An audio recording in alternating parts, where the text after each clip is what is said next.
It's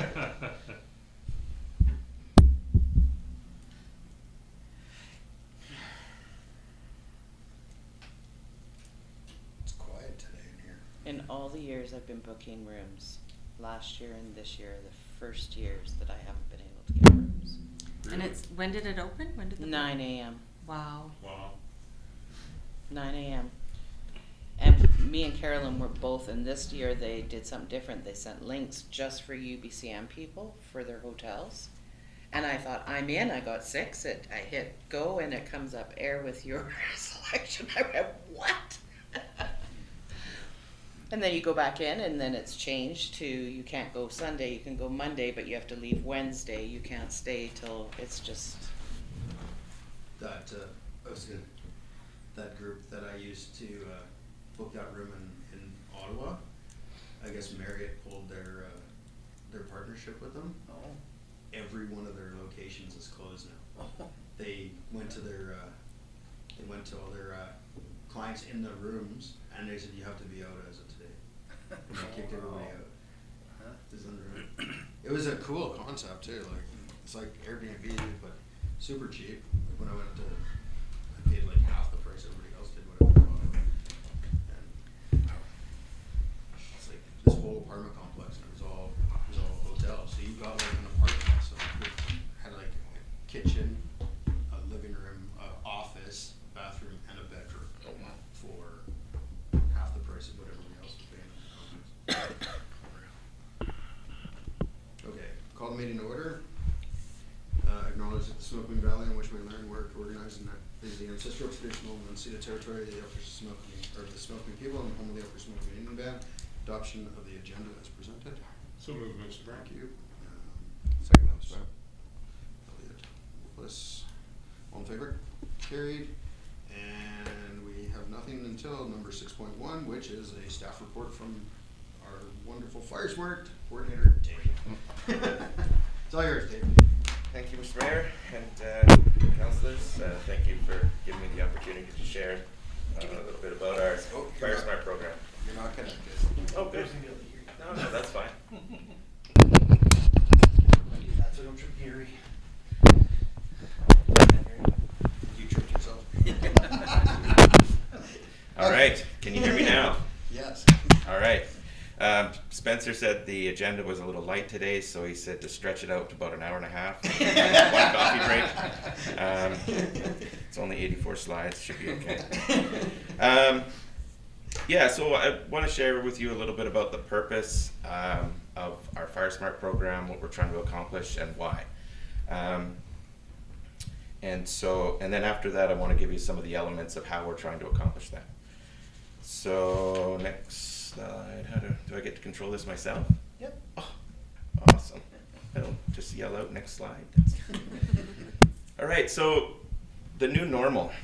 So we've probably all heard the mantra that fire season is starting earlier, lasting longer, and is more destructive than in the past. But what does that mean? They're calling it the new normal. Well, I've only been involved in working with BC Wildfire in structure protection and structure defense since 2017. So I don't know, this is normal to me, like this past 8 years. So the past 8 years, we've had 4 devastating fire seasons. We had an unprecedented fire season in 2017, which, on July 7th, 140 fires broke out in the province. One was just north of Princeton here on 5A.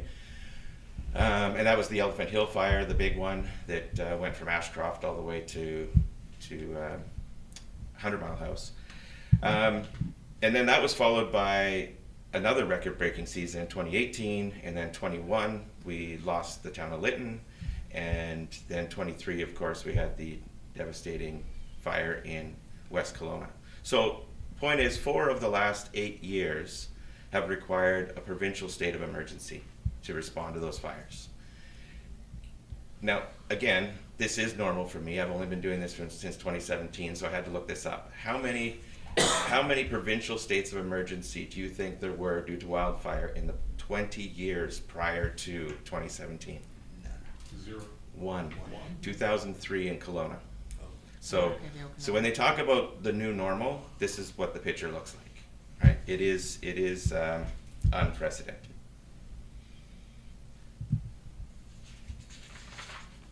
So what does it mean to be resilient? We're trying to build wildfire resilient communities. Resiliency is the ability to withstand or quickly recover from. So we want Princeton, our homes and our community to be able to withstand and recover quickly from a wildfire event. So what we need to find out is what is it we're being resilient against? What is what's destroying our homes?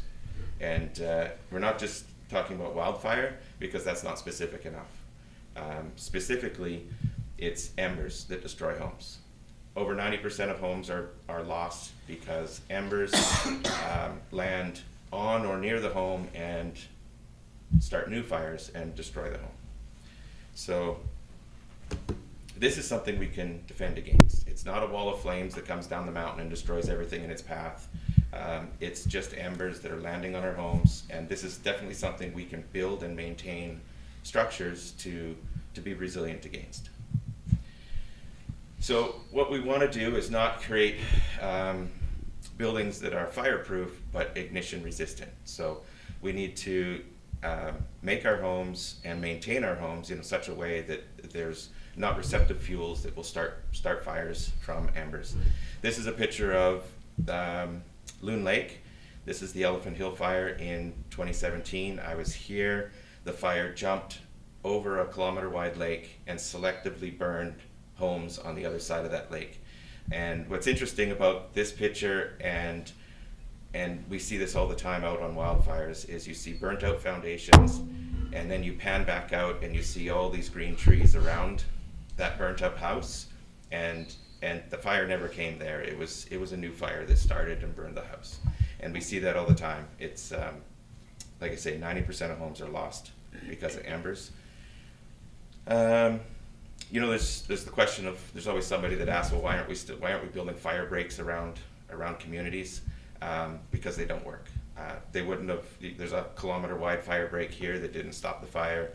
If there was a fire break around the town of Lytton, it still would have burned to the ground. Fire started at the edge of town and cast embers all the way through town, starting more fires. So, and then of course, 2023, we saw the fire jump from West Kelowna to Kelowna. That's 2.5 kilometers, I think they said. So, so again, we're trying to make our homes and our communities ignition resistant. I mentioned 2003 in Kelowna. This is a picture of that. Beautiful, well-maintained lawns, and you can see that there's these nice green trees still standing, not burnt. There's a misconception that Fire Smart's all about removing trees. That's not the case at all. Trees, as you can see here and in the previous slide, trees are not the problem. So how do we do this? And it comes down to behavioral change. So through education, we are trying to change people's behavior, changing our cultural norms, our societal norms. My first house, it didn't have much in the way of curb appeal, so as soon as I got it, I cut in a nice garden in front of the bay window and put in bark mulch and planted some ornamental cedars. And why did I do that? It's because that was the societal norm. That's what my parents did, and it looked great. The curb appeal was great after that. But it's just not a good idea for Fire Smart, and those are the habits and norms that we need to try to change. It's interesting, and I don't usually share this, but I will because it's a home teen crowd. My first Fire Smart lesson was long before I even joined the fire department or Fire Smart even existed. And it was from Abe and Mona Willis. They came to visit. We had just bought our property up here in Princeton, and it was 2001. And they came to our property, and as we were walking around, Mona pointed out the grass that I've allowed to grow next to my barn, and she said that, like, with a shameful kind of voice, she's like, that is not a good idea. This is a fire hazard, and you're going to lose your barn if that grass catches fire. Like, and I was like, well, that's probably true, but I didn't know any better. it was one of those things that she felt that I should know better, that this is something that is a fire hazard, and you need to look after it. And it's funny because, you know, I look back on that now, and it's for her, that was her societal norm to be cautious of those types of things. And what I'd like to do is get to a point where somebody looks at a home like this one and doesn't say, oh, that's got beautiful curb appeal. They look at it and go, that is a hazard, and I don't want it in my community. I don't want my neighbor's house to look like that. I don't want my house to look like that. And hopefully, if somebody was to buy this house, that, you know, their family, their friends, the neighbors will come over and caution them about maintaining a house that has this type of landscaping. So behavioral change, how are we doing it? So this is what Princeton FireSmart program is doing. I've broken it down into four categories: raising awareness, public education, our home assessments, and then other supports and incentives. Raising awareness. So this is showing up at all the public events. This is the farmers market, mining days, car show, going to a posse game, the rodeo, the private block parties that people throw around town, going out to Tulameen days, the corn roast up at Osprey Lake, Eastgate, the Harvest Festival, Halloween events, Christmas light up, all of those things. That's where we're showing up, and we are sharing with people about FireSmart and raising awareness. Because of Princeton's FireSmart, the success of Princeton's FireSmart program, I often get other communities reaching out to me asking questions about what we do and don't do. And you know, I've got a call from somebody asking what we do for advertising. Like, well, how much of my budget do I put towards advertising, like radio ads and TV ads, newspaper ads? And I said, I don't spend any money on advertising. Like $0 go to advertising, other than I think maybe $36 to put an ad in the Leisure Guide, you know, or something like that. But you would have a hard time finding a public event that there isn't somebody from FireSmart there with the table and the tent, educating the public. So, yeah. Next is public education. So this is the next step. These are backyard barbecues or meetings where we're invited to talk to people more specifically about how we lose homes and how we can protect homes. So we've done these types of events up at Deerview, Westridge, Eastgate, Osprey Lake, Eris, Allison Lake, Missoula Lake. Then there's the clubs like the Vermilion Naturalists Society, the Hospital Auxiliary, the Garden Club, China Ridge Trail Society.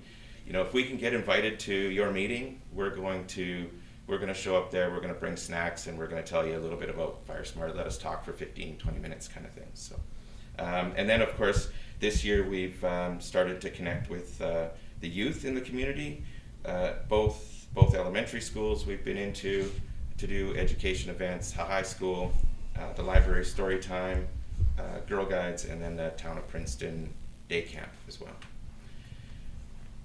And so this is also a very, very valuable work, that education piece.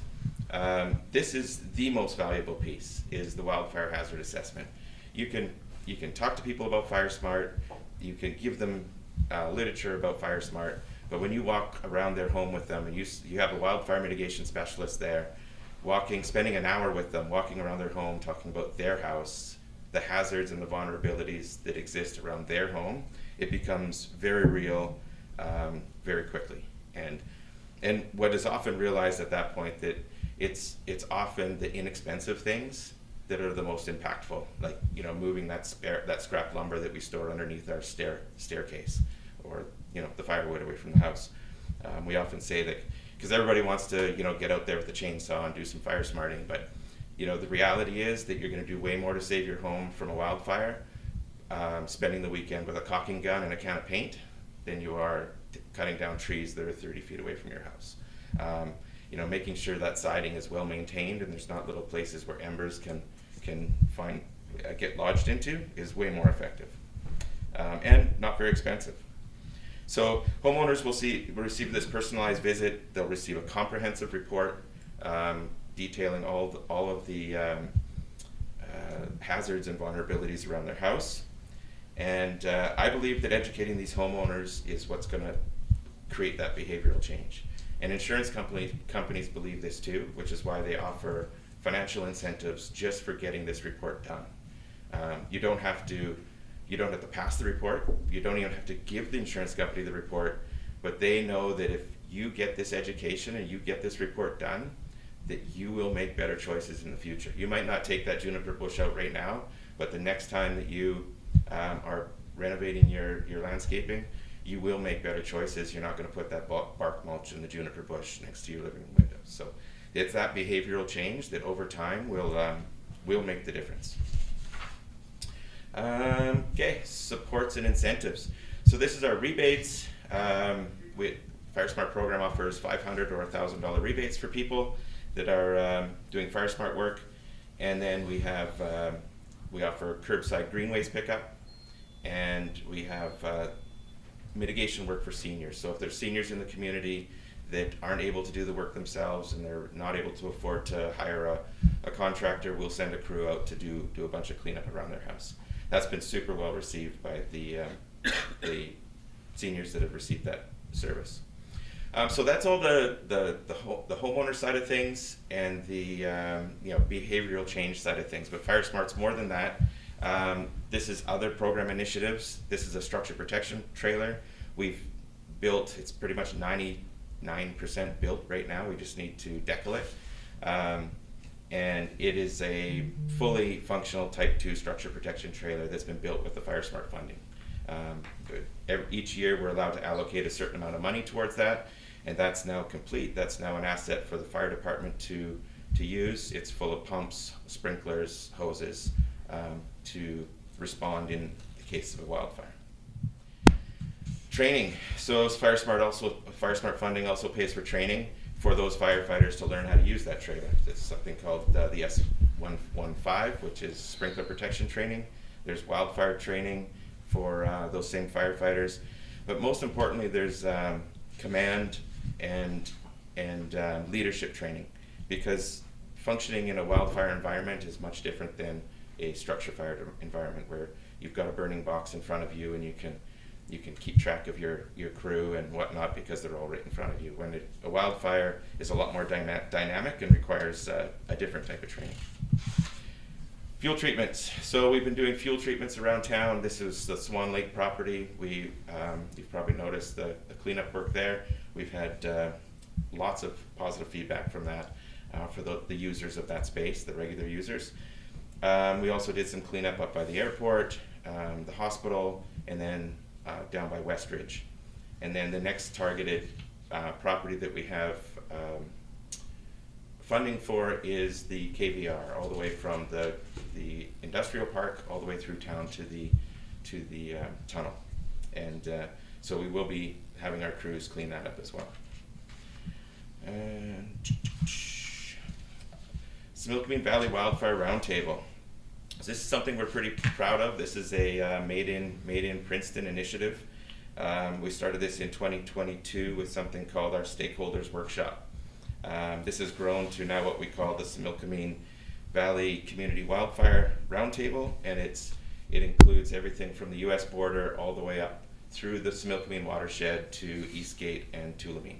So this is Ministry of Forest, Penticton Fire Zone, Merritt Fire Zone, all the FireSmart coordinators in that area, industry partners like Weyerhaeuser and Gormans and the mine, Lower Similkameen Indian Band, Upper Similkameen Indian Band, local government CAOs and mayors, emergency managers, fire chiefs, Cattlemen's Association, Ministry of Agriculture, Tourism, FireSmart BC, BC Timber Sales, Natural Resource Canada, and Ministry of Emergency Management.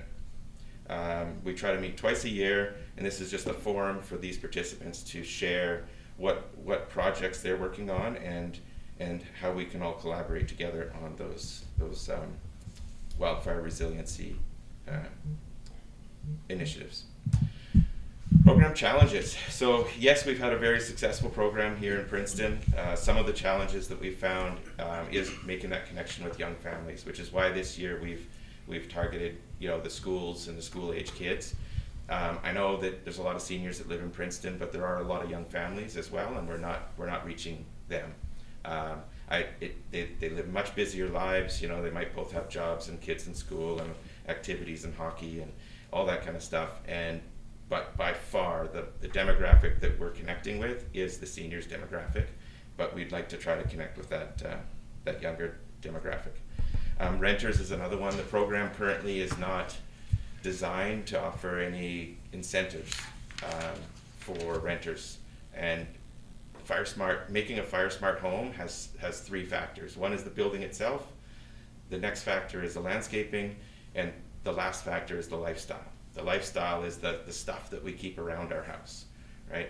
That could be anything from the patio cushions to the scrap lumber underneath the stairs, but that lifestyle piece is the piece that the renters have control over, right? And that's we haven't found a way yet to connect with those renters. It's all homeowner based right now. And we do connect with some landlords, and they have engaged with the program and got lots of work done, but it's a difficult demographic to reach. Fuel treatments on private land, another piece that we're struggling with. Often there's a large piece of private land where the home is way over on this side of the property, but on this side of the property it borders other people's homes. And if we could find, if our funding would allow us to go in and send our crews in with the homeowner's permission, with the landowner's permission, to go in and do the cleanup work to protect those neighboring homes, that's kind of the piece that's missing. So we're working on that. And then another thing with fuel treatments is delays. And I applied for funding in October 1st, 2023. I was approved for this funding January 1st. This is $500,000 of funding to do fuel treatments around Princeton. This has gone through First Nations consultation. It's currently sitting with Ministry of Forests right now. Once I get that back, I will be able to send it to UBCM, and then there's another 60 days I have to wait before I can put any. So we're talking once we're snow free in 2026 is when I'm going to be able to actually do the work. And I know that, you know, you guys in a position of influence sometimes, whether you're at UBCM or SILGA, and you're going to be involved in conversations about this, because I know there's fairly vocal people in the Okanagan that have these same concerns and bring forward proposals. If it it's great that the province has got all this money and they're committing all this money to doing fuel treatments. It's good, meaningful work, and it's going to protect communities. But if it takes this long, it's all going to burn before we get to it, and that's the challenge. So hopefully, one thing I will say about the UBCM funding is they're super good at responding to challenges that we've had in the past, as the needs of the communities. They reach out, find out, you know, how can we tweak the program to make it better suit the communities, and usually the next year they're adding those elements into the program. So I'm hopeful that that's something we're going to see. All right. Lastly, I wanted to show you this quick video, and there it is. While you're watching this video, I want you to look at the embers that are being generated. Now, this is from bark mulch that caught fire in the middle of a city. So a very urban environment, lots of concrete, lots of brick. And imagine these embers on Main Street or Vermilion Street with our more heritage wood buildings, heritage buildings, and the impact that this would have. It's a 30-second little video here.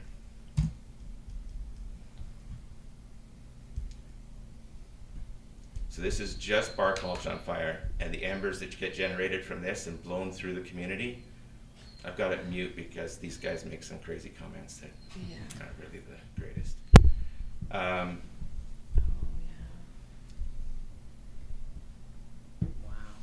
So I commend Public Works for working to remove the bark mulch, like the bark mulch that used to be in front of Town Hall here is now turned to rock, and finding alternative ground coverings, because this is a pretty bad situation.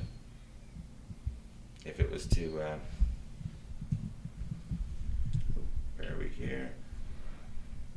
No, let me see. There. Questions? That's it for me. Questions? A couple. Yes. So, like, hats off to you, Dave, because when we go to SOGA and even some of the conferences we go to at UBCM, you're spoken about, not just the program, but you and what you're doing as a pioneer, and like you're very well regarded. So I appreciate that you're here for us. A lot of the talk that you've said was about the new normal is having obviously quite a few more provincial states of emergencies because of wildfire. So the province is starting to recognize the expense to that, I imagine. So you're saying that they've got funding. There's hurdles to get the funding. How much would 500,000, like, you know, that little project you guys did about the clearing, even let's just use Swan Lake. Yep. How many Swan Lake clearing projects can you do for 500,000? Lots. Okay. Yeah. So Like, it is impactful. let's call it let's call it 10 times that. 10 times that. Yeah. Okay. So it is impactful then to have that. Like, Yeah. I appreciate that it's like hoops we got to jump through to get it, but I think we need to do it in a more timely Yeah. manner than that. You also said that like some of the work that homeowners can do to help is more even just grabbing some caulking and some paint. Is there special paint that you can get that can be more fire smart? There is a fire resistant paint, but it's not really something that Fire Smart really promotes. It's super expensive, and it really only becomes fire resistant when it's exposed to radiant heat, because it changes and starts to bubble and creating a fireproof barrier. And the Fire Smart messaging is, you know, we should be working to not have that radiant heat next to the house, right? Remove the radiant heat. You don't need the fireproof paint. Okay, so just regular paint and, Yep. and removing as many flammables. Yeah, Post and it. just well maintained, like, you know, a cedar siding house. Yes, it's a flammable material, but if it's well maintained and, you know, caulked and filled and painted, not full of cracks and crevices, it's an ember resistant covering for your house. Like, you could shower that cedar siding with embers, and it's not going to take. Something we see out on wildfires a lot is, you know, telephone poles that are burning 20 feet up, and it's because they have those little splits in them, and an ember will go into one of those little cracks and start a little fire, and sure enough, 20 feet up, it burns through and the top of the pole falls over. But that's sort of an example of like unmaintained wood with cracks and stuff, how embers can really get lost. So just in it. regular paint is Yeah. is purposeful. Good to know. Thank you, Dave. And on the topic of the fuel treatments and the money there, the province is putting a lot of money into what is the most important thing, and that is the fire smarting of the homes. So it's really easy for us to look at the forest around us as being the real danger, but it's not. And, you know, we get a lot of homeowners that'll contact us, and their biggest concern is their neighbor's hedge or that overgrown property across the street from them. They're really concerned about that, and we try to educate them and tell them, look, it doesn't matter whether the embers are coming from your neighbor's hedge, that property across the street, or that mountainside across the river. The embers are coming, and you need to just prepare your home to be resilient against it. That's the messaging, right? And working from the value out is the most valuable use of the money. And the province does spend a lot of money funding Fire Smart programs to educate people for that. I was just gonna say, you know, when you came into the office there, and the education is excellent. And I think everyone was surprised at the things you know we all have around our houses, and you know, we went through the office and tore it apart. There's a lot of things we need to do, but just getting it out there, and because I think just people just don't realize, and you know, anybody that has the assessment done and, you know, does not know about the money towards it, and I think it's great the things you've done. Yeah, and one of our initiatives is wanting to work with the realtors in town to have a package that we can give to new homeowners. Quite often, new homeowners in the Princeton area are people from the coast that need to be informed that they now live in a high wildfire risk environment, and maybe the way they did things on the coast shouldn't be the way they do things here in terms of landscaping and that lifestyle factor. Yeah. I probably speak more from the old normal, but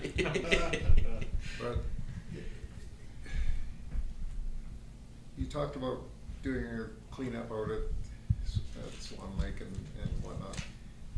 From my perspective, when I look at our benches are surrounded by hills full of whatever.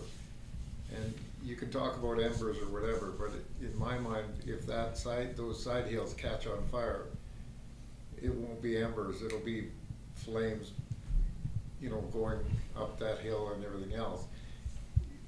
In the old normal, we would have kept working at, you know, at every opportunity that we had in order to cut down those side hills to reduce the possibility of, you know, of spreading up from there. Yeah. The new normal also includes liability with slope stability issues, and so there are a number of those slopes that are around town that are definitely a concern.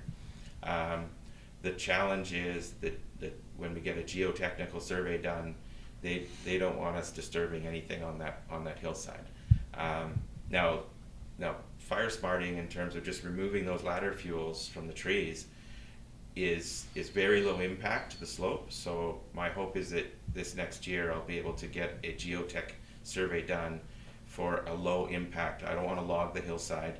I just want to go in and clean up those ladder fuels. If the fire comes up that hillside just on the ground without climbing trees, it's really easy to stop that fire and prevent that fire from. But if it's once it gets up into the trees that it becomes a horrible situation. So, but yeah, it's the slope stability concerns that keep us from cleaning up some of those hillsides. I have a slope right below my house, and it's just pine trees. To me, it lends itself to any problem. But when they came to have a look at everything, it was like, you know, trimming branches up the tree to a certain height, and cleaning up what's residue that's on the ground and all that kind of stuff. But again, where the majority of what they talked about was immediately in my house, around the outside of my house, and also around my fence and that sort of thing. Yeah, definitely the most impactful work you can do is that 1.5 meters around your house, right? It's, yeah. Thank you. Any other questions? Anybody else? As always, thank you. All right, thank you. Okay, that's it. It wasn't an hour and a half. Yeah, really? Sorry. Motion to adjourn. Thank you, Councillor Gould. Councillor McLean, all in favor? Carried. We are adjourned. Thanks for watching. Bye.